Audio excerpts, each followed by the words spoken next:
أعوذ بالله من الشيطان الرجيم بسم الله الرحمن الرحيم استكبارا في الأرض ومكر السيء ولا يحيق المكر السيء إلا بأهله فهل ينظرون إلا سنة الأولين فلن تجد لسنة الله تبديلا ولن تجد لسنة الله تحويلا صدق الله العظيم.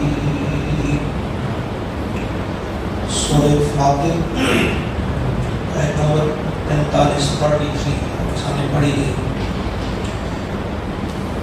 آج آخری اس کی 3 آیات انشاءاللہ ان کا مطالعہ کیا جائے گا اور یہ سورت آج انشاءاللہ مکمل ہم کریں گے اللہ کے فضل سے.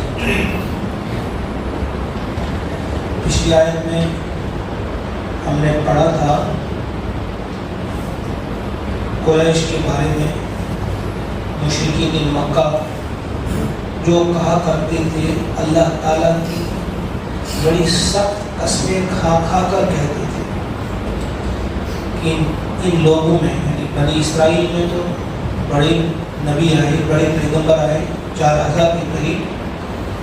اب اگر ہماری طرف کوئی نذیر آیا، کوئی ڈرانے والا کوئی پیغمبر ہماری طرف آیا تو ہم تمام امتوں سے بڑھ کر اس کی فرما برداری کریں، ہم بہت آگے بڑھ جائیں گے ہدایت میں، نیک کاموں میں، یعنی اللہ کی فرما برداری میں سب سے آگے بڑھ جائیں گے، کیونکہ ان کا یہ خیال ہے کہ ہم سب سے زیادہ ذہین ہیں، فطین ہیں، ہم بہت ہوشیار ہیں، تو کوئی ہمارا مقابلہ نہیں کر پائے گا. جب ہماری طرف کوئی نبی آئے گا ہم بہت زبردست قسم کے ہدایت یافتہ لوگ بن جائیں گے.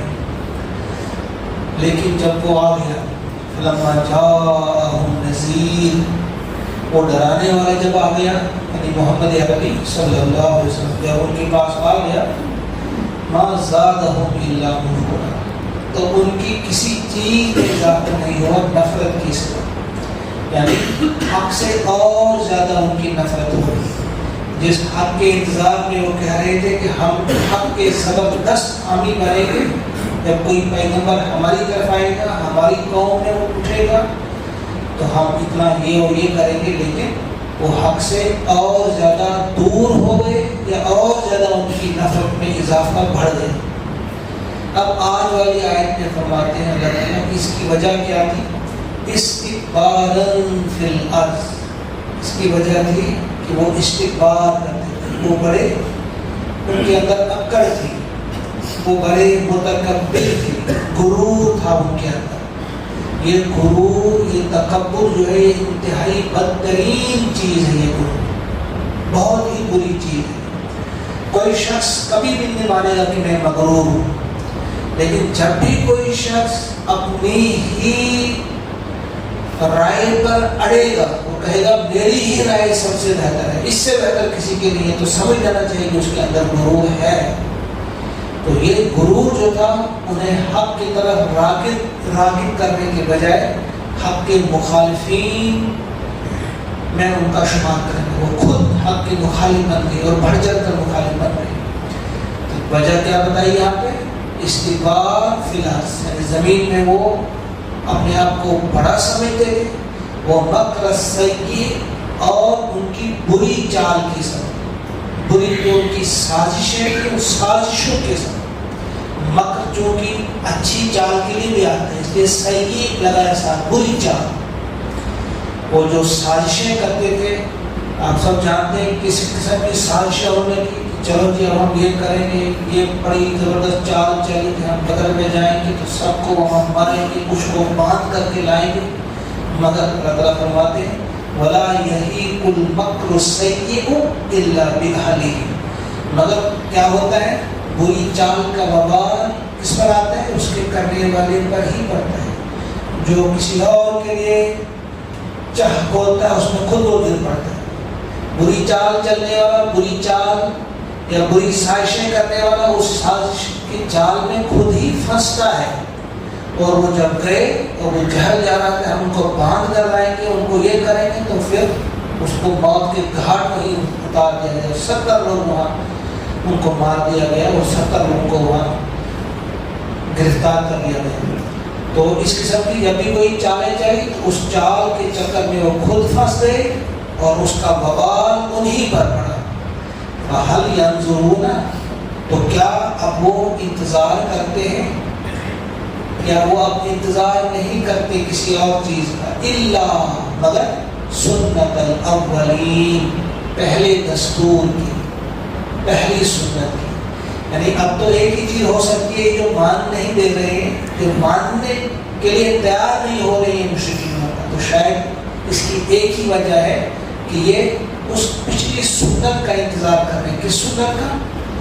جو ان سے پہلے لوگ گزرے، انہوں نے اپنے نبی کی بات نہیں مانی، پھر ان کو اللہ نے پکڑا اور ان پر عذاب نازل کیا، پھر یہ اسی سنت کا انتظار کرتے ہیں، اسی دستور کا انتظار کرتے ہیں، اور پھر ان کو یاد رکھنا چاہیے۔ اللہ فرماتے ہیں ان کو یاد رکھنا چاہیے، اے نبی صلی اللہ علیہ وسلم، فَلَن تَجِدَ لِسُنَّتِ اللَّهِ تَبْدِيلًا، آپ نہیں پائیں گے اللہ کی سنت میں کوئی تبدیلی، آپ اللہ کی سنت میں کسی قسم کی تبدیلی نہیں دیکھیں گے۔ وَلَن تَجِدَ لِسُنَّتِ اللَّهِ تَحْوِيلًا، اور نہ آپ دیکھیں گے کوئی تغیر اللہ کی سنت میں۔ دو الفاظ استعمال ہوئے، ایک تبدیلی اور ایک ہے تحویل۔ تبدیل کیا ہوتا ہے کہ اللہ کی سنت تبدیل نہیں ہوگی، مطلب یہ کہ پچھلی قوموں نے کوئی جرم کیا، اگر ان پر عذاب آ گیا، آج بھی اگر کوئی قوم ظلم کرے گی، جبر کرے گی، تو اس پر بھی عذاب آئے گا، اس میں کوئی تبدیلی نہیں ہے۔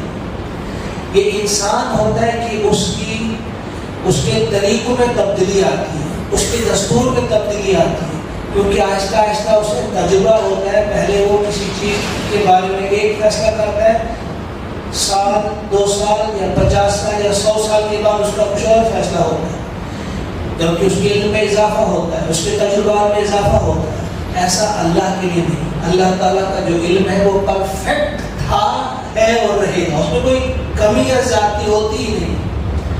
لہذا پہلے اگر کسی نے جرم کیا، اس جرم کی بنا پہ اگر اس پر عذاب آ گیا، آج بھی عذاب آ گیا، آج بھی عذاب آئے گا، اور اس میں کوئی تبدیلی نہیں آئے گی۔ اور تحویل کیا ہوتا ہے؟ وَلَن تَجِدَ، اور نہیں پائیں گے آپ، نہیں دیکھیں گے آپ، لِسُنَّتِ اللَّهِ تَحْوِيلًا، اللہ کی سنت میں کوئی تحویل۔ تحویل کیا ہوتا ہے؟ اسے موڑا نہیں جائے گا، یعنی ایسا ہے کہ عذاب تو آ گیا اللہ کی طرف سے، لیکن اب غلطی یہ قوم کرے گی، ان پر نہیں آئے گا، اس کو موڑا جائے گا اور کسی اور پر دیا جائے گا، ایسا بھی نہیں۔ نہ تحویل ہوگی اور نہ تبدیلی ہوگی۔ اللہ تعالیٰ کی سنت میں تبدیلی بھی نہیں ہے اور کوئی تحویل نہیں ہے، کوئی تغیر نہیں ہے، یعنی جرم تو ایک قوم کرے اور سزا کسی دوسری قوم کو ملے گی، ایسا نہیں۔ اولم یسیروا فی الارض فینظروا، اب دیکھیں کیا یہ اینڈ ہو رہا ہے سورت، یعنی کس طرح سے آغاز میں اللہ تعالیٰ کی حمد و ثنا بیان ہوئی تھی، اور کہا فرمایا تھا کہ فرشتے ان نے بنائے، کئی پروں والے بنائے، ان کے ذریعے پیغامات آتے ہیں، ان کے ذریعے یہ کیا جاتا ہے، وہ کیا۔ اب بیچ میں بہت سارے سفر کرائے اللہ تعالیٰ نے اس سورت کے درمیان، آسمانوں کی سیر کرائی، زمین کی سیر کرائی، مختلف چیزوں کے ذریعے بات سمجھائی۔ اب فرماتے ہیں کہ یہ اگر تیار نہیں ماننے کے لیے، اگر ابھی تک یہ سیر و سیاحت نہیں انہوں نے کی اور وہ عقل سے کام نہیں لیا، عقل سے کام نہیں لیا، اب یہ ایسا کام کریں گے۔ اولم یسیروا فی الارض، کیا وہ چلے پھرے نہیں زمین میں، کیا انہوں نے سیر و سیاحت نہیں کی، اپنی ملک میں جاتے دیکھتے، فینظروا، بس یہ دیکھتے، کیف کان عاقبۃ الذین من قبلہم، کہ کیسا انجام ہوا، کس قسم کا برا انجام ہوا ان لوگوں کے ساتھ جو ان سے پہلے گزرے ہیں۔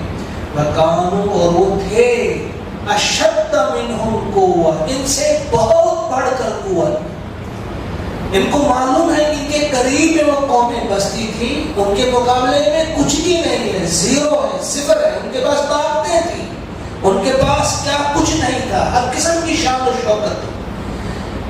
بار بار ان قوموں کا تذکرہ کیا گیا ہے. یہاں پھر یاد دلایا گیا کہ قریب ہی میں ان کی جو فلاں فلاں بستیاں ہیں، ذرا دیکھتے ہیں ان کے وہ بڑے بڑے محل، ان کے کھنڈرات ابھی موجود ہیں وہاں پہ، کہ وہ شان و شوکت والی قومیں تھی، طاقتور قومیں تھی. فرمایا وَكَانُوا أَشَدَّ مِنْهُمْ قُوَّةً، ان سے بہت زیادہ طاقت تھی. اگر یہ جاتے عقل سے کام لیتے کہ دل جو ہے چونکہ مردہ ہو چکے، مردہ دل انسان اللہ کو پسند ہے. زندہ دل وہ ہوتے ہیں جو کسی واقعے سے سبق حاصل کرتے ہیں.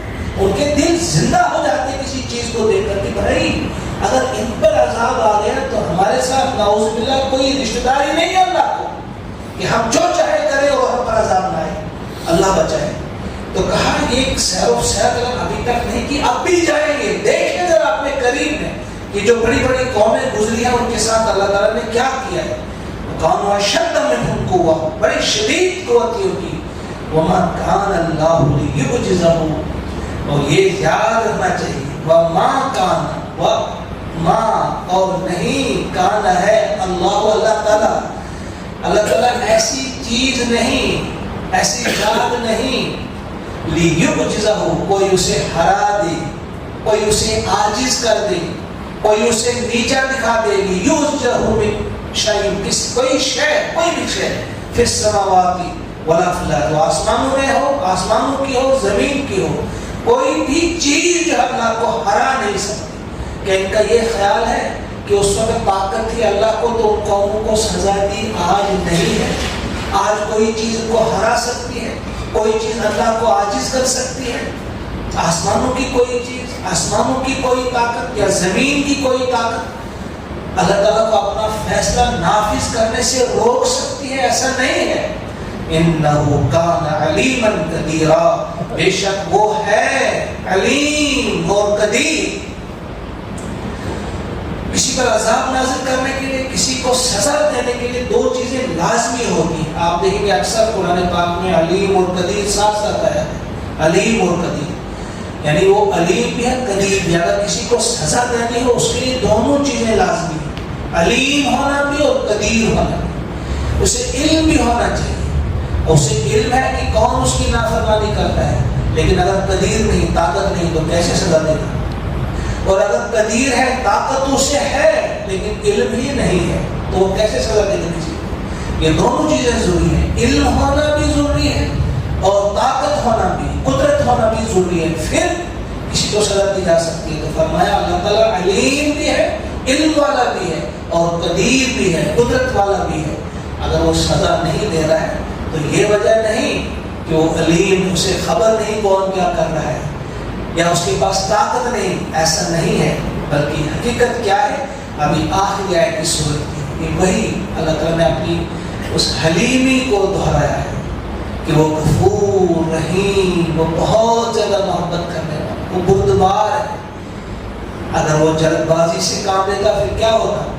وَلَوْ يُؤَاخِذُ اللَّهُ، اور اگر اللہ پکڑ دے النَّاسَ، لوگوں کو، اور اگر اللہ تعالیٰ پکڑ دے لوگوں کو بما کسبوا، ان کی کرتوتوں کے سبب، ان کی کمائی کے سبب، اگر ان کو پکڑ دیتا فوراً وہ ما ترک، تو وہ نہ چھوڑے علی دابہ، کسی بھی جاندار، کوئی بھی جاندار نہیں بچے گا اگر وہ پکڑتے پڑا جائے جب وہ گرفت کرے. لیکن یؤخر، انہیں مہلت دیتا ہے، انہیں ڈھیل دیتا ہے، الی اجل مسمی، ایک معین مدت، ایک خاص وقت تک انہیں وہ ڈھیل دیتا ہے. اللہ تعالیٰ چاہتا ہے کہ سمجھیں اگر سے کام میں کسی بھی وقت واپس آ جائیں، انہیں بہت موقع فراہم کرتا ہے.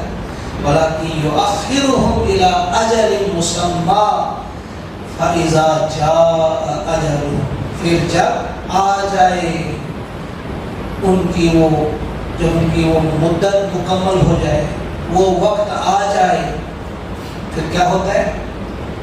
فَإِنَّ اللَّهَ، بس بے شک اللہ تعالیٰ، کانا ہے بِعِبَادِهِ بَصِیرًا، اپنے بندوں کو خوب دیکھنے والا. اسے کوئی بتانے کی ضرورت نہیں، کوئی اسے بتائے کون کیا کر رہا ہے، کس کو آپ پکڑنے کی ضرورت ہے، کس کو آپ سزا دینے کی ضرورت ہے، وہ خود دیکھتا ہے اپنے بندوں پہ نگاہ رکھے ہوئے۔ جب ان کے وقت پورا ہو جاتا ہے، وہ جو مقررہ وہ معین مدت جو ہے وہ مکمل ہو جاتی ہے، اس وقت ان کو خود پکڑتا ہے۔ فرمایا یہاں ذہن میں ایک بات ہے کہ وہ پکڑ سکتا ہے لوگوں کو، جب بھی چاہے وہ پکڑ سکتا ہے، لیکن ایک ہی وجہ ہے، ہاں پکڑ کر پھر کیا کرے گا؟ کسی جاندار کو زندہ نہیں چھوڑے۔ جاندار سے کچھ لوگوں نے مراد ہے کہ انسان، کسی انسان کو زندہ نہیں چھوڑے، لیکن اس سے مکمل جاندار بھی مراد ہو سکتے ہیں۔ کیوں؟ کیونکہ جب اللہ تعالیٰ کسی پر عذاب بھیجتا ہے تو انسانوں کی اس نحوست کا پھر اثر جانداروں پر بھی پڑتا ہے۔ جب وہ قحط سالی نازل کرتا ہے کسی قوم پر، بارش کو روک دیتا ہے، پھر صرف انسان ہی متاثر نہیں ہوتے، ان کے ساتھ بہت سارے حیوانات بھی، چرند پرند بھی، کیڑے مکوڑے جو ہیں وہ بھی متاثر ہوتے ہیں۔ گویا کہ اگر وہ پکڑنے پہ آ جائے اللہ تعالیٰ تو پھر کسی بھی جاندار کو وہ زندہ نہ رکھے۔ وہ انسانوں پر عذاب آ جائے، انسانوں یا جنات پر عذاب آ جائے تو ان کے ساتھ اور جاندار بھی متاثر ہو سکتے ہیں، لیکن اللہ تعالیٰ کا یہ طریقہ نہیں۔ اللہ تعالیٰ مہلت دیتا ہے۔ ان کو یہ سمجھ لینا چاہیے کہ اس میں اللہ تعالیٰ کی کمزوری نہیں، کمزوری کی بنا پہ نہیں کہ ان کی گرفت نہیں ہو رہی، ان کو اللہ تعالیٰ پکڑ نہیں رہا ہے، یہ اللہ کی کمزوری نہیں بلکہ کیا ہے؟ بلکہ اللہ تعالیٰ کی شان رحیمی ہے، یہ حلیمی ہے، یہ بہت وقت دے رہا ہے۔ الی اجل مسمى، گھڑی اس نے مقرر کر رکھی ہے کہ کب تک ان کو مہلت دی جائے گی، پھر جب وہ مکمل ہو جائے گی وہ گھڑی، ان کی مدت پوری آ جائے گی، وہ وقت آ جائے گا، پھر اللہ تعالیٰ خود دیکھتا ہے اپنے بندوں کو ٹھیک طرح سے۔ اللہ تعالیٰ ہم سب کو توفیق عطا فرمائے کہ ہم سمجھنے والے بنے۔ یہ سورت مکمل ہو گئی ہے، سورۃ فاتح، اس کے جو اسباب تھے، اس میں جو چیزیں ہم نے پڑھی، جو چیزیں ہم نے سمجھی، اللہ تعالیٰ سے دعا ہے، اخلاص کے ساتھ ہم دعا کریں کہ ہمیں عمل کرنے کی بھی توفیق عطا فرمائے، ہماری زندگیوں میں بہار، ایمان کی بہار ہمیں دکھا دے، ہمارے دلوں کو زندہ کر دے، وہ اس قسم کے زندہ دل انسان ہمیں بنائے کہ ہم کائنات کی ہر شے سے سبق حاصل کرنے والے بنے۔ اللہم اجعل القرآن ربیع قلوبنا ونور ابصارنا وشفاء صدورنا وذهاب همومنا وغمومنا ربنا تقبل منا انك انت السميع العليم سبحان ربك رب العزة عما يصفون وسلام على المرسلين والحمد لله رب العالمين آمين۔